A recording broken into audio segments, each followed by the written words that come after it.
ada juga pelajaran tentang cinta dan negosiasi keduniaan. Kalau ini istilah dari saya ya. Jadi ini mungkin tepatnya cinta yang masih punya syarat. Cinta yang tidak murni. Ada kalimat yang menurut saya bisa kita telaah. Jadi kalimatnya seperti ini. Biarpun permintaannya misalnya diterima orang, lantaran uangnya banyak. Kalau begitu pertaliannya dengan hayati, bukan pertalian hati, tapi pertalian harta. Harta boleh banyak dan boleh habis. Harta yang banyak bukan menimbulkan cinta yang murni dalam hati kedua belah pihak, tetapi semata-mata menimbulkan congkak dan takabur.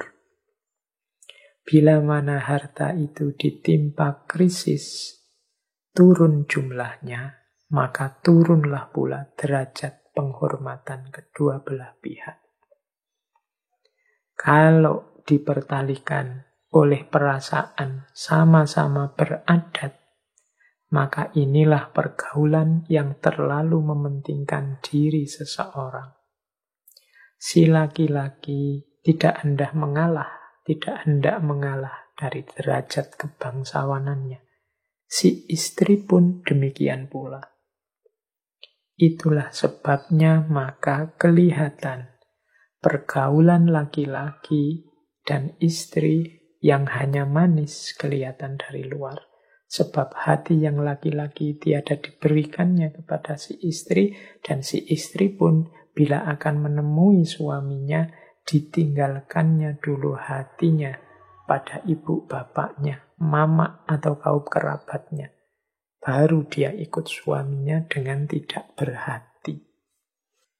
Oke, jadi ini pelajaran dari Buya Hamka tentang cinta yang tulus. Cinta itu pertukaran dua hati. Hatimu, hatiku.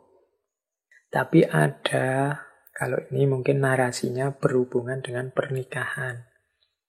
Karena ini, kalimat ini bisa kita temukan tentang komentar terhadap pernikahannya Hayati dan Aziz. Secara umum memang alasannya dua. Yang pertama karena harta. Aziz ini anaknya orang kaya raya. Yang kedua alasannya adat. Level kebangsawanannya setara. Nah, Hamka mengomentari kalau cinta alasannya hanya kesetaraan harta, ya nanti kalau hartanya habis, penghargaannya pasti berkurang. Laki-laki menikahi seorang perempuan karena dia perempuan kaya, ya nanti kalau kekayaan perempuan ini menyusut atau habis, ya penghargaan laki-laki kepada istrinya pasti akan turun. Demikian juga sebaliknya. Kalau hanya karena harta seorang perempuan mau dinikahi, ya nanti di titik ketika hartanya habis bangkrut, nilai suami ini di mata perempuan akan jatuh. Ya karena harta barang fana, barang sementara. Bisa menyusut, bisa berkurang, bisa hancur, bisa habis.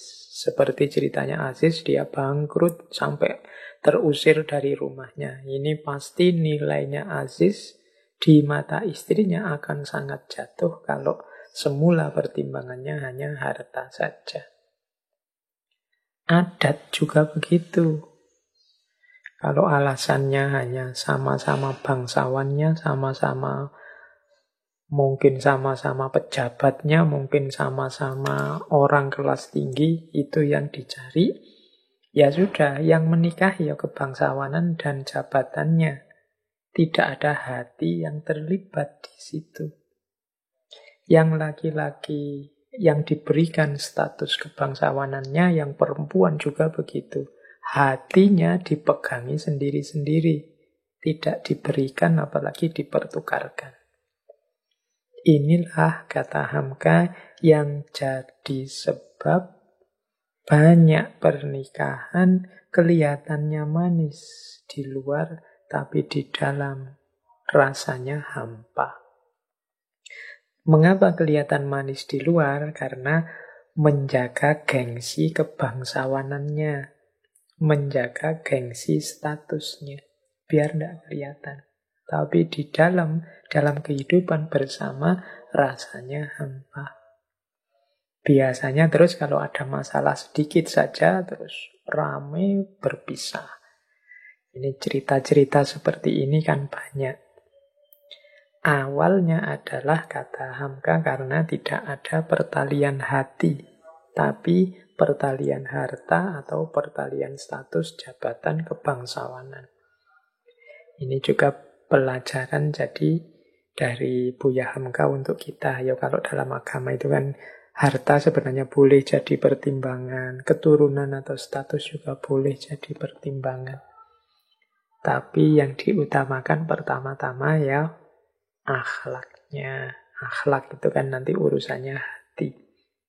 Jadi ini parameter-parameternya ketika kita ingin menikah.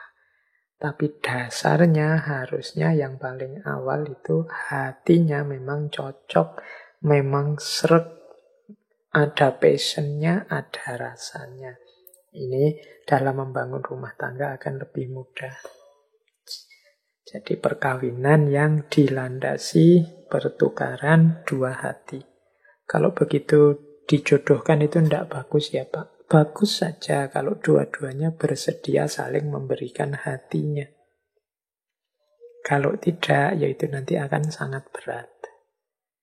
Jadi tidak ada urusannya dengan dijodohkan atau tidak. Tapi kesediaan dua orang untuk saling menerima dan saling memberikan hatinya. Tidak hanya karena negosiasi melihat hartanya atau melihat statusnya. Kalau hari ini jangan-jangan di antara status itu ya status jomblo atau tidak jomblo. Yang penting aku tidak jomblo, nikah sama siapa sajalah.